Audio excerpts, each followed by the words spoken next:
Help! AI just took my job. How great is the impact of AI on the future of work? Japa Syndrome, how the brain drain is impacting Nigerian businesses, and quiet firing and quiet quitting. How do you read the handwriting on the wall, and what do you do? HR guru and managing director of Rekrut Consulting talks with me on the current HR trends and how to strike a healthy balance between the needs of the employee and the employer. Welcome to Lady Shayo Speaks.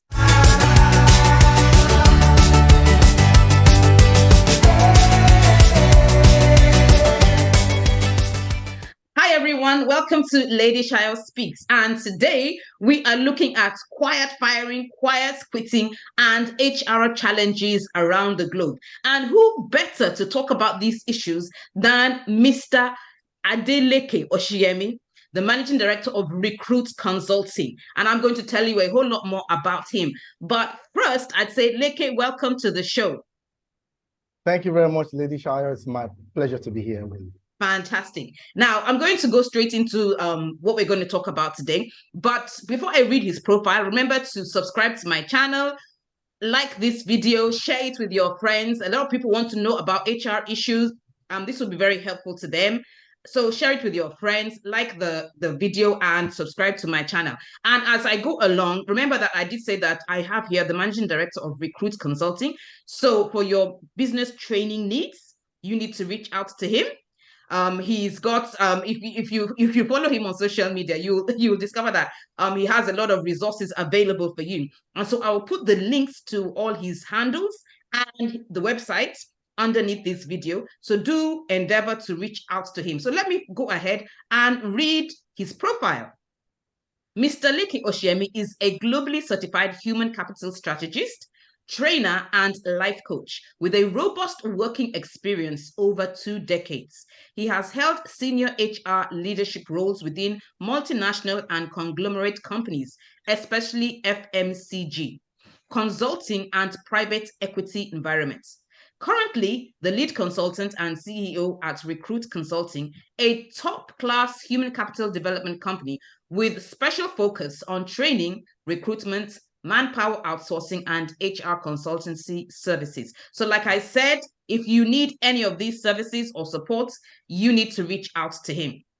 Former head learning and development at FITC, former employee engagement and partnerships manager, HR business partner, career development manager with Nigerian Breweries PLC, former head HR at Veroid Capital, former strategic HR business partner with Honeywell Flowers Mills PLC. Leke Oshiyemi holds a certificate in advanced strategic HR management from Cornell University, New York, USA, a master's degree in public administration from the prestigious University of Lagos, Akoka, and a bachelor's degree honors in philosophy from Olabisi Onabanjo University, Nigeria. He is a licensed practitioner and associate of the Chartered Institute of Personnel Management of Nigeria, member of Nigerian Institute of Training and Development, the Society for Human Resource Management, USA, and also a certified human resources management professional. Wow. By HR Certification Institute of the USA. Now, that is a very, very powerful profile. So, Mr. Leke Oshiyemi, I'm so glad that you could be my guest today. Thank you so much. Now, as I usually tell all my guests, can you tell the viewers 3 things about you that is not in your profile? All right, thank you very much, Lady Shayo. I'm delighted to be here with you and your audience today. All right, so 2 things about me. Number one, a lot of people don't know this. I love music a lot, like you do as well. I play the keyboards. Wow, I didn't know that. I play the keyboard. I used to play saxophone, but I've not played in a while. But I play keyboard every Sunday in my church. I'm a husband of 1 and a father of 2. Okay. And that's pretty much all I can say about myself, in addition to what you've said already. Thank you. Okay, fantastic. Now, we're talking about HR and HR challenges. So generally speaking, on a very, very broad perspective, what would you say are the key HR challenges of organizations generally? Let's start from the broad and then drill down. Well, generally speaking, HR is going through a lot right now as an industry, as a body of knowledge.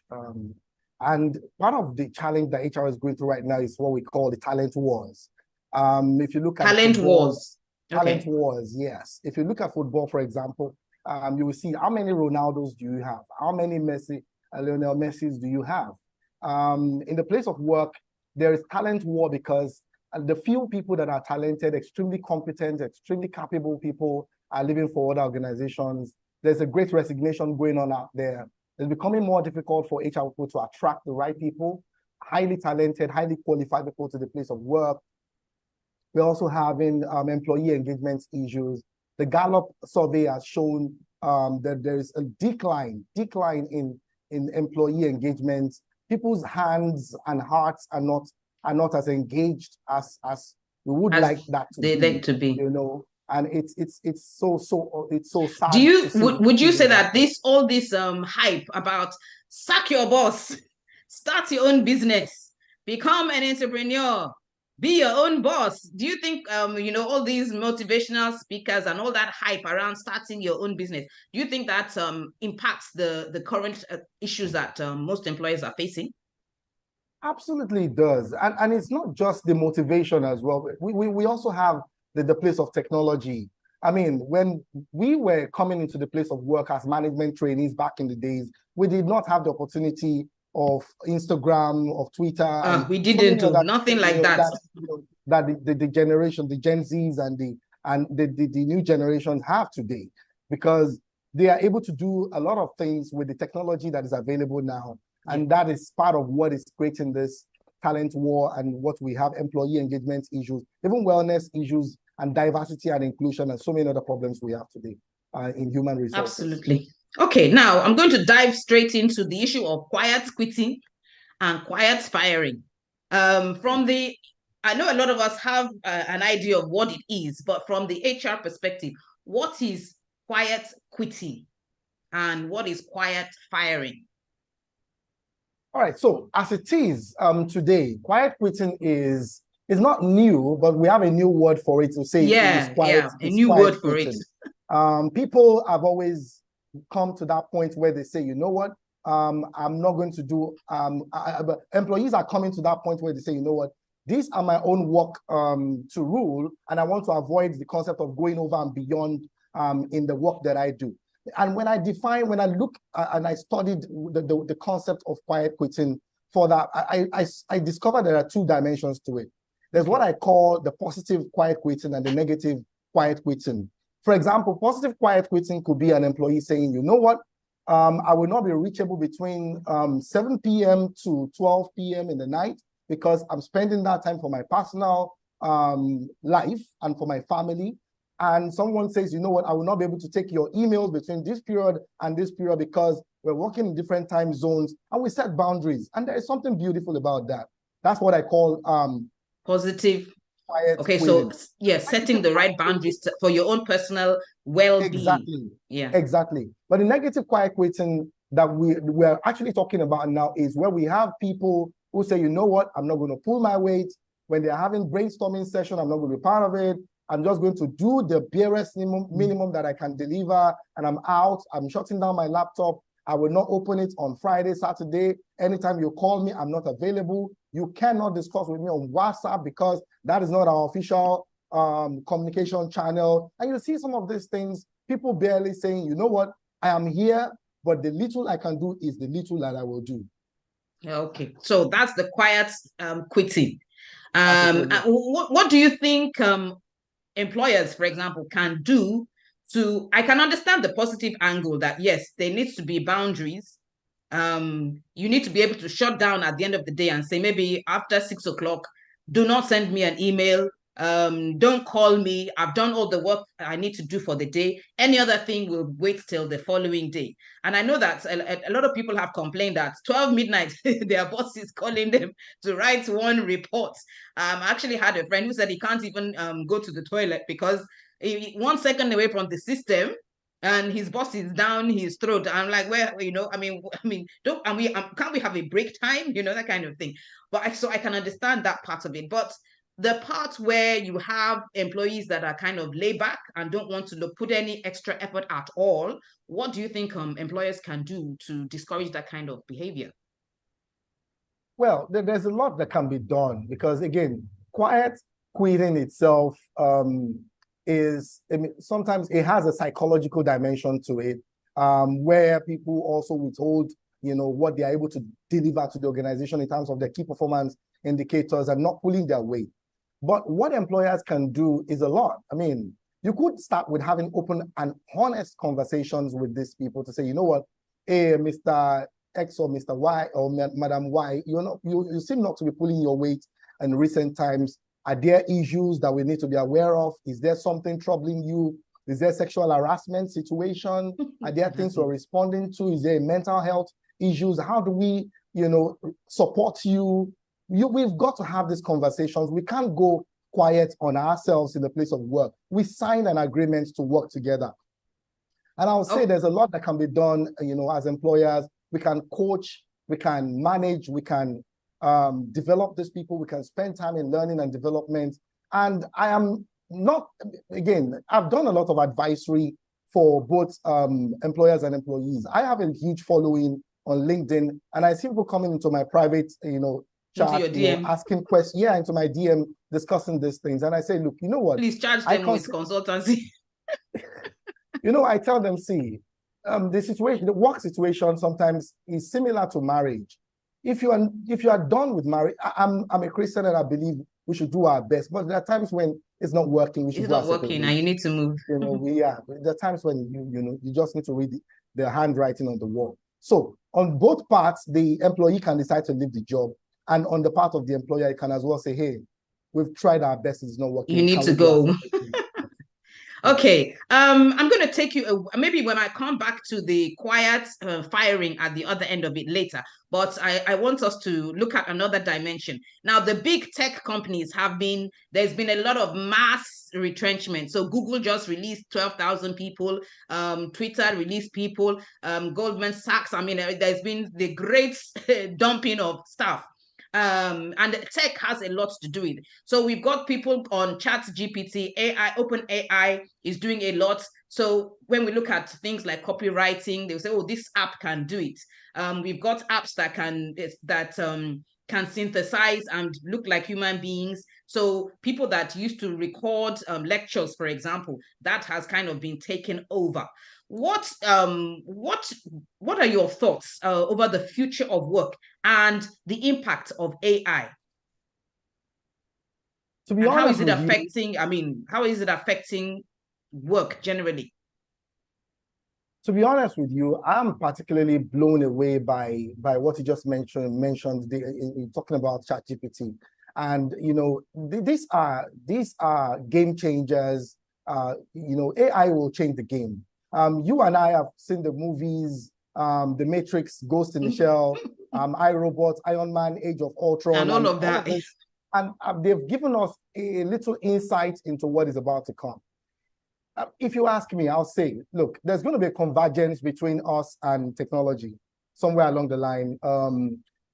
When ATM machines came, a lot of analysts said, look, tellers are gone forever. But today we see human tellers still working side by side with ATM machines and all of that. We're going to see a lot of convergence. I read a book by an Israeli professor by the name Noah Harari, and he wrote a book titled Homo Deus, basically talking about how the future man is going to be we're going to have a convergence of all the technologies we're seeing in driverless cars, in drones. Yeah. And all of that. There's going to be a margin point. But then, talking about the impact, jobs like copywriting will definitely be heavily impacted. Programming will be impacted. I saw on ChatGPT that it can actually translate from one coding language to another. That is huge. That is unprecedented. Customer service jobs are going to be impacted, but these are going to create new jobs. Just the same way that ATM machines took away some people's jobs, but they also created new jobs. People filling the ATM machine. Exactly. We didn't have those roles before, but now we have them. So it's going to be a mixture of the two. So it's going to be good and bad and ugly and good and bad. Okay, I'm going to take you back now to the issue of quiet firing and quiet quitting. So we've talked about quiet quitting. Now I want to ask you, what exactly is quiet firing for the benefit of our viewers? All right. So in my view, quiet firing is a form of neglect that slowly pushes employees out of their job. This is when employers or HR managers or leaders withhold things like coaching, things like learning and development. Opportunities are withheld from employees, and they are put in a corner where they are not really their advice is not sought. Their competencies are not even considered. So they are packed into a corner. And when this happens, on the part of the employer, I wonder why people do this. But again, sometimes there are situations where some people are not just easy to just to send away. To send away. So they just put them. Maybe we call them company library. They've been around with the organization for some time. Company. What did you say? Company library. They become the company library. They know where all the dead bodies are buried. As it were, literally. So they don't want to fire them, or they're related to the chairman or the CEO or something. They give them the office under the staircase that has no window. Exactly. There's no promotion. Then they give them a job title that doesn't mean anything, like manager, special duties, or some funny name like that. And just kind of relegate them.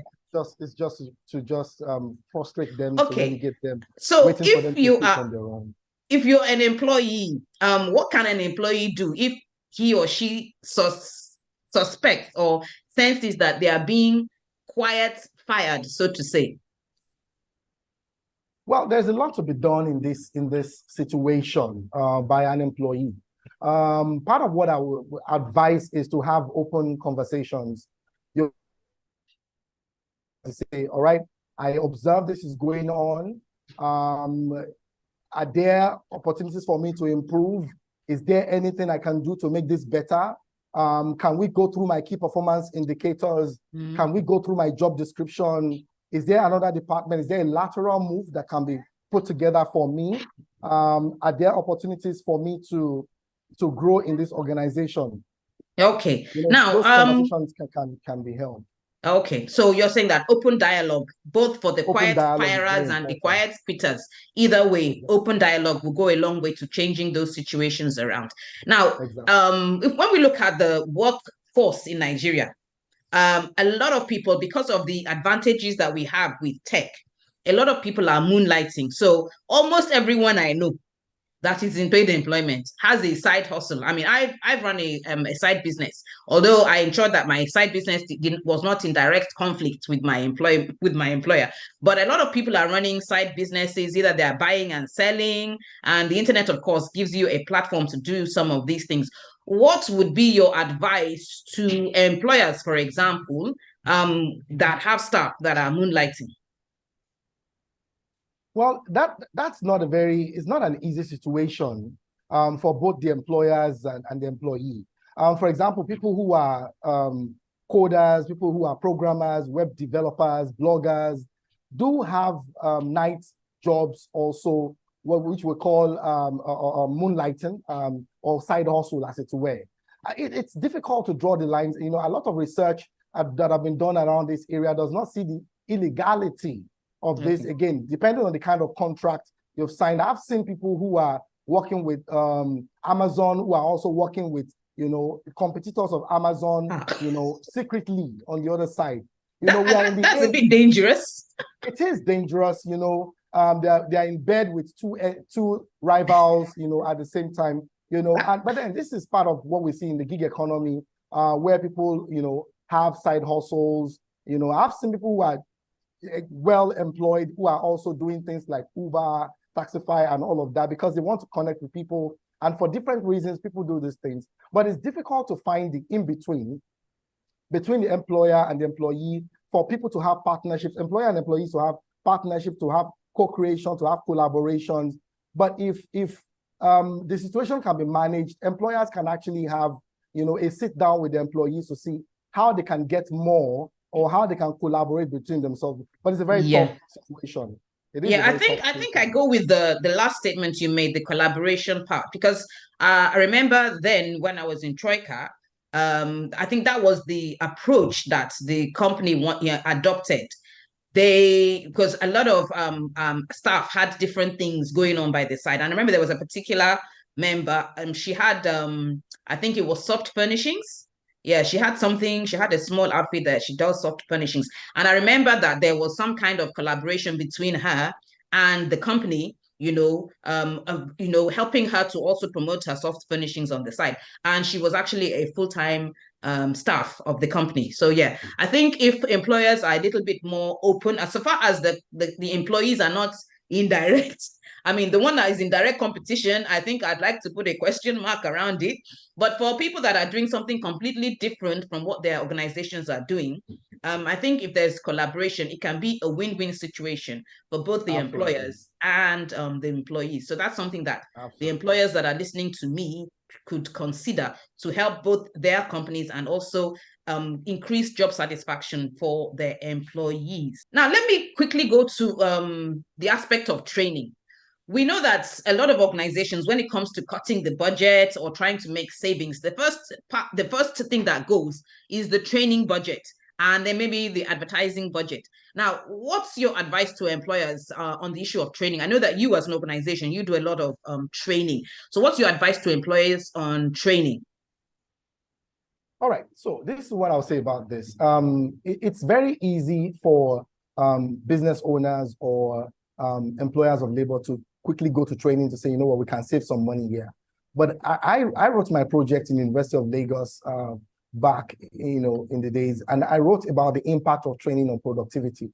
And I found that there's a lot that organizations miss out when you don't train your employees. Training impacts on skills, it improves knowledge, it improves even behavior of people in your organization. And of course, it impacts on your bottom line eventually. And there are several opportunities to train people in the learning philosophy we call 70-20-10 learning philosophy. Okay. Learning on the 70, job, 20, 10. 70-20-10 learning philosophy. 70% of learning actually happens on the job. You cannot, you have to structure these things. There are people that come through your organization who are under a supervisor, working with a supervisor or a direct report to someone. There are learning opportunities that take place in all of these avenues in your organization. And of course, you have several opportunities to learn, e-learning. Of course, you can have book reviews in your organization. It doesn't book have to reviews, be that's a good one. Yeah, I mean, at Rekrut Consulting, every Monday we come together, we look at a book, like the 7 Habits of Highly Effective People, and several other books like that. And we review what are the key learning points from this book. And these are very developmental for the people in organization. We cannot afford to cut out or to cut off learning for people. You must invest in learning. You must budget for learning. You must develop your workforce. And of course, there is resultant effect of that, in your Okay, so from what you're telling me now, you are saying that there are also creative ways of actually developing your staff that don't necessarily involve huge amounts of money, like the book review you talked about. Absolutely. So you give one of the staff a book and read, and then tell the person to do a presentation on the summary of the book and present to everybody else. So other people also gain some benefits from that. And I think that's a very creative and innovative idea to actually bring some level of learning to the organization at not at it's quite cost effective that way. There are other learnings now. We've a lot of how do I put it, a lot of advice, let me put it that way, has been given to employees to upskill, continuously upgrade yourself. Don't wait for your employer to train you. Go and get some training for yourself. And there are so many resources available online, so many courses, free Even on courses. YouTube. Yeah. Yeah, exactly. YouTube and all of that. Information is everywhere. But in this abundance of information, not all information is accurate. So what would be your advice to individuals who want to upskill but want to get the right information. Let me put it like that. What platforms should, I know YouTube is there, but I mean, what's your advice? What platforms should we really be looking at when we look at in terms of some of these free resources that are available? Well, for me, one of my go-to places is workshops. When you meet with knowledge workers, people who are veterans in their field, in one body of knowledge, or one field or the other, you listen to people who have, spent time, in aviation sector, you measure competencies by the miles they've covered. The same thing also in the medical sector. There are people who are veterans in their field, and you must listen to them. You must go to conferences. You must go to workshops where you are able to break down. You have group work. You have breakout sessions. You are able to break things down into nitty-gritty, and there's a lot of learning that takes place in these different groups. Conferences and workshops, workshops are absolutely, and you can never go wrong with books. Books are people's thousands of hours have been put together to give us concepts, ideologies that have impacted and have worked for various organizations or various individuals, stories of people's journey, their career progress, which we can all share and learn from. Yeah, fantastic. Yeah. Okay, last question. Working from home has come to stay, more or less. A lot of companies, I actually have a friend who literally shut down his company. Everybody works remotely. But on the flip side of it, while it's convenient for a lot of staff, some people, so it's there's an argument for and against. Some staff find it most convenient, at least all that travel time stuck in traffic has been taken away. But on the other side, some staff feel that it's intrusive because there are no boundaries. Your boss is calling you at 1 a.m. in the morning to review one report or something funny like that. A lot of people have complained that they don't get enough time for breaks or their own personal time because they're 24/7 on the laptop. On the employer side, some employers feel that they don't have enough control of their staff. They know that the staff is working remotely and they feel that, am I sure that this person is actually doing my job? So what are your thoughts about remote working, both for the employer and the employee? I think, and thank you very much, Lady Shayo. This is one of those questions that I usually like to answer with the good, the bad, the ugly. Flexi work has given us freedom, post-COVID-19, cost saving, time saving. Employers are not spending money on their diesel. Some people are shutting. I was reading the story of an organization in UK that is worth about 3 billion to 5 billion pounds, and they don't have a single office. Everybody's working from different continents, their laptop, and they are all living in different it's amazing. It's beautiful that you have peace and quiet. You have some people are able to maintain their mental health. They have happier life because they're spending time with their family. But these are the good sides, and there's also the bad side also.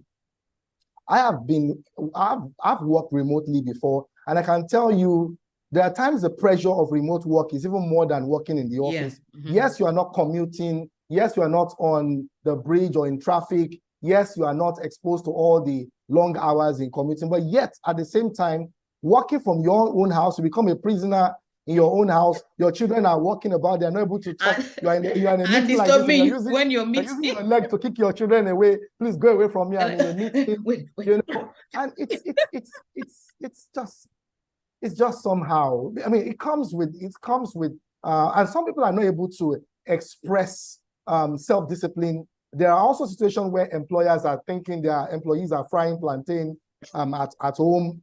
No, but sometimes it's actually true. You're in a meeting and your laptop is in the kitchen.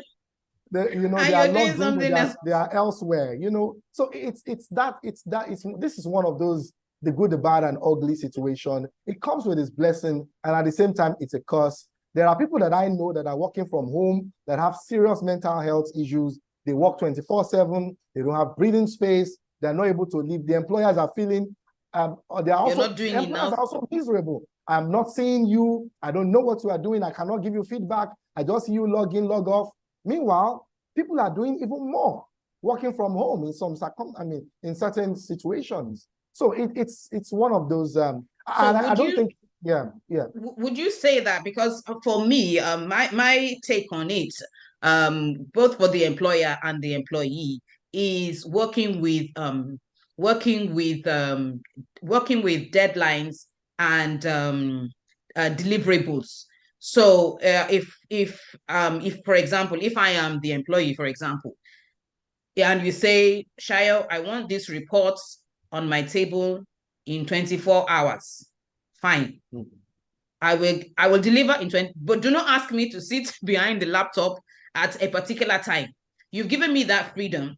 So it's not left for me. If I decide to work at 2 a.m. in the morning to get your report, I just know that this report has to be I have to email it to you within the time frame that you've given me. But now give me the leeway to work in anyhow I want to work and get it done, get it delivered to you. So for employees that have that flexibility, not all employees have that flexibility, depending on the type of work. Sometimes my output is another person's input. Yes. It's another person's input. It might not work that way. But where I have that flexibility, would you say that working with deliverables is better when it comes to this remote working? Again, we have come back to the issue of setting boundaries. If we are able to do this, if we're able to say, okay, you know what, this is how I want to be managed. This is how I want to work. This is a deliverable you have given to me to deliver your report before the end of the month. Please don't micromanage me. Don't breathe down my neck. Don't call me every 5 seconds. Don't send me WhatsApp Have you written line 2? Yeah. What did you write in line 2? You know, and some people have been able to put in, tech people have been able to put in some ways of measuring milestones and all of that, where people have the freedom that you speak of, you know, to say, this is the Gantt chart we have. This is when you want your report, and I will deliver it at that period of time so that I can have a breathing space to do other things. But when we have, you know, there is a level of mistrust that comes in when, you know, employers are having, you know, because again, we have worked for a very long time, you know, in the open office.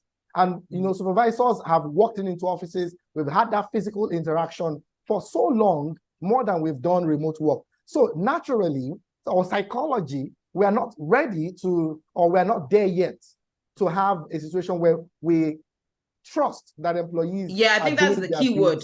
Trust, both on the employee and the employee. The employee doesn't trust the employer, and the employer doesn't trust the employee. Yeah, you're correct.